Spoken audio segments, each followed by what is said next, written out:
things like this is cool, and I want to be involved. I want people to fear me. I want people to be scared of me. I want to get respect. You can read the full story on the BBC London website. Delighted to say joining me now is Mark Rodney from Project Lifeline. Good morning, Mark. Good morning, Aaron. Great to have you with us this morning. Michael told us there's a war going on in London. What does that mean when you hear that? I mean, Michael's correct. There is a war going on in London, and people need to be more aware of what's actually going on around them. A lot of things have been pushed under the carpet, so that boroughs look good. But the time has gone to look good. We need to start doing what needs to be done and expressing, to the community the needs of their support, especially for organisations like mine, Project Lifeline. We need the community support. We have an idea that, a community approach to a community problem, and that's how we see it. How has this spiralled out of control?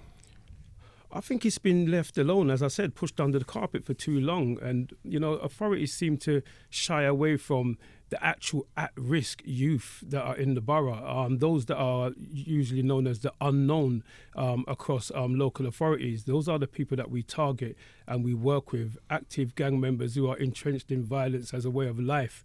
If you don't approach these people and deal with these young people and deal with their needs, it's going to spiral out of control. What do you make of what Michael said there about the contributing factors, about the feelings, about the want for respect? Firstly, I commend Michael for being brave enough to express himself and the situations that he faced at home. This is across the borough. I mean, I get what he's saying when he speaks about the respect factor. It's definitely there, but those are things that you change from a young man's mind through mentoring.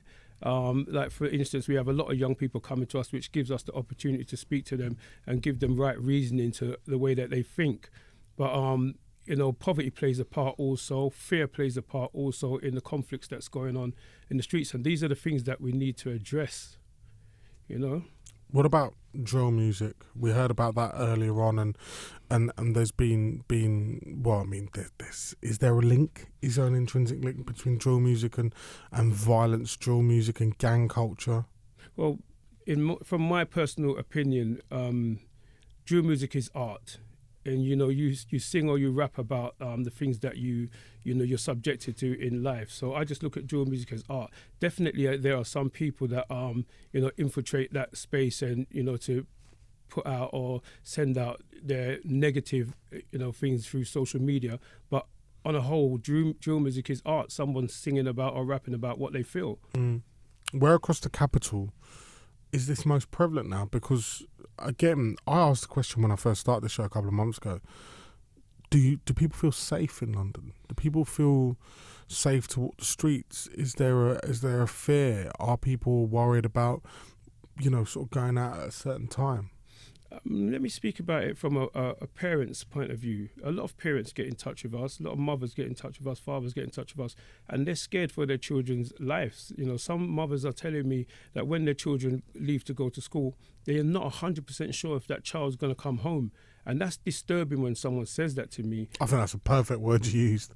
Perfect word. I mean, that's the reality of it. And these are the things that we bring to local authorities. But some of the obstacles that we face is, that local authorities are not willing to accept the part that they're playing in, hindering the reduction of youth violence. And, when you say fighting knife crime, or many people say fighting knife crime, we are fighting knife crime when we look at, the demographics of an area, and we can say that, okay, the system is not getting to these type of children. These children are still the unknown or the hard to reach children. But if local authorities don't, face up to where they're failing these children, then our work's going to be hindered. You say that you think a child needs to be taken out of a situation, needs to be removed from an environment immediately. How easy is that though, logistically? As far as I'm concerned, I've seen a lot more tragic things happen across the world where our government has gotten involved with and solving the problems or making the problem worse, whichever one. But when for housing in this country, to house a child that's life's in danger, that should be made more easier. We should get more support in that area, because when young people phone our phone and they need to be moved, we need to move them.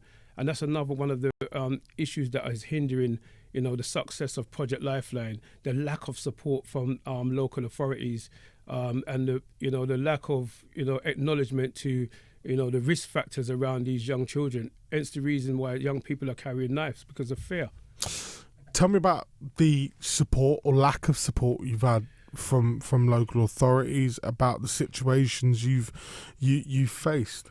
Well, I believe it was on BBC Politics. I made a statement that unless we, come into a local authority above local authority level, our work is always going to be hindered.